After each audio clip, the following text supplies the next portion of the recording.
Sunday night I was in Detroit. We were ministering in Detroit, and Monday I had to minister in Lynchburg, Virginia. And the struggle was so real trying to get to Virginia. I mean, everything that could happen happened. Tornadoes came out of nowhere, started dropping in Greensboro, that whole coast. And planes and people's planes and flights were getting canceled. And I kept saying, okay, God, do you not want me to go to Virginia? What's going on? And we got to Virginia. We made it there about 30 minutes before it was time for us to minister. And I felt something just really different about this time. And we got up, we ministered some songs, and the pastor that was there, we were at Liberty University, so there are 10,000 students from 90 different countries. They gather together and they have worship services about once a month. And they called and they asked us to come minister. There were 10,000 students in this room. And the pastor got up and he said, this week, 3 of our students, they got in a car. They said they were going up to the mountains to pray. That's so awesome. This generation is not lost. They were going to the mountain to pray, and they got there and they prayed and they worshiped God. On their way back, they got into a car accident. And one of them was injured very badly. She was in the hospital. She wasn't responding. The doctors were doing tests to see if she was brain dead. She was completely paralyzed on the left side of her body. Many broken bones. Her name was Ruthie. And so the pastor began to say, and we're going to pray for Ruthie today. 10,000 students, different cultures, different styles of worship. They begin to have faith for healing for their sister. I came to tell you this morning that it doesn't matter how you reach him, what method you use to reach him, just as long as you reach him. So we begin to pray for Ruthie, and he brought me back. He said, Tasha, if you could just minister a bit more. We begin to sing the song, There's Power in the Name of Jesus to break every chain. And we begin to worship, and the students all over the room. And sometimes in ministry you have to be very wise because everybody's not used to your culture. And so it took me a while because I didn't want to leave any of them. I wanted to lead all of them. And so we pressed for about an hour. But by the time we got to break every chain, all of us were with one accord. And so we began to declare there's power in the name of Jesus to break every chain. And then we started saying, I hear the chains falling. And we took a moment in the middle of the song and we began to intercede for Sister Ruthie. We called her by her name and we sent the power of God to that hospital bed. And we declared that healing will hit her body. Ooh, glory to God. When we got to the end of the song, the pastor came and tapped me on my shoulder. I thought my time was up. And so I ended the song and he showed me his phone. And there was a text from Ruthie's mom. Ruthie was laying in the hospital bedroom. One of her nurses was an atheist. And she was so mesmerized by the worship that it took her 30 minutes to get the IV in her arm because she couldn't stop watching the screens. And as we begin to minister, there's power in the name of Jesus to break every chain. Something happened in Ruthie's hospital room. She began to move both of her legs. They took her off the ventilator because she started breathing on her own. By the time we left the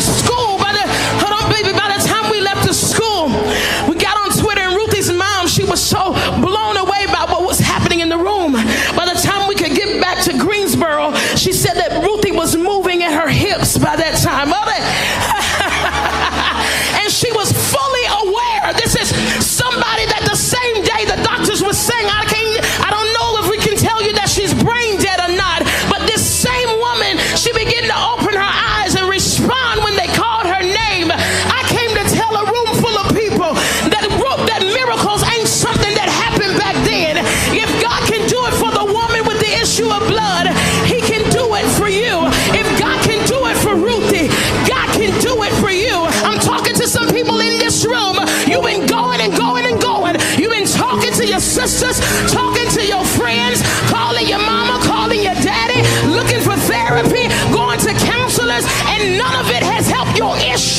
but I came to tell you that you showed up at New Light Church and you came to meet the man named Jesus who came with your healings. The Bible says that he rises with healing in his wings.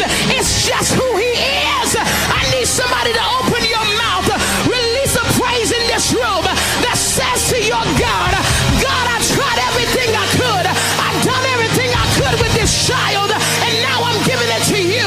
God, I'm standing right here in the midst of all this crowd, but I believe that you hear my voice when I open up my mouth and worship you in faith. I need somebody to forget about your neighbor, forget about your pastor, forget about your children, forget about what's going on at home, and I need you to press. He still does miracles.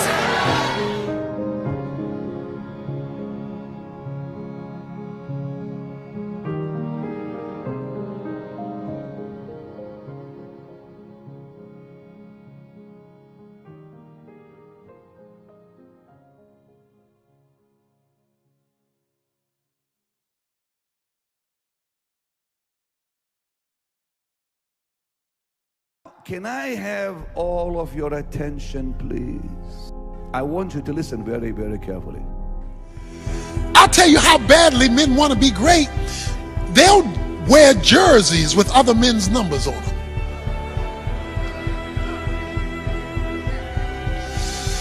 You'll put on another man's jersey and piggyback on his greatness. You and I, we want to be associated with greatness. We want a sense that we matter, that we're not just here. That's why sometimes men will do dumb things and dominant things to assert their greatness. Men want to be so great that they lie about it. I am under pressure. Does anybody know what it's like to be under intense pressure? Pressure. Have you ever felt pressure? Pressure to perform. Pressure to fit in. Pressure to meet a deadline. Pressure to meet other people's expectations. Pressure to meet other people's unrealistic expectations. Pressure to meet your own expectations. Pressure to be a better husband. Pressure to be a better wife. Financial pressure. Family pressure. Have you ever felt pressure? The amazing thing about God is that his ways, the Bible says, and his thoughts are so far above our ways that he is literally unimaginable. If we speak with the tongues of men and angels, we still cannot articulate the demographics of his grace. He is supernatural, mind-blowing. He is an awesome God. He is God all by himself. Say, whatever it is, start it. Start it. Start it. Start it. Don't about to start it. Start it. Don't finna start it. Start it. I'm praying on it. Stop praying and get up and do something. Matter of fact, start and then pray. Pray while you're starting. And then start praying. Start it. Start it. Start it. You see, my brother, my sister, there are two realms. There's the realm of the flesh and the realm of the spirit. Only in the realm of the spirit will you see results. There are no results in the flesh. People pray in the flesh, no results. People fast in the flesh, no results. People even praise in the flesh, no results. People do all kinds of things in the flesh, no results.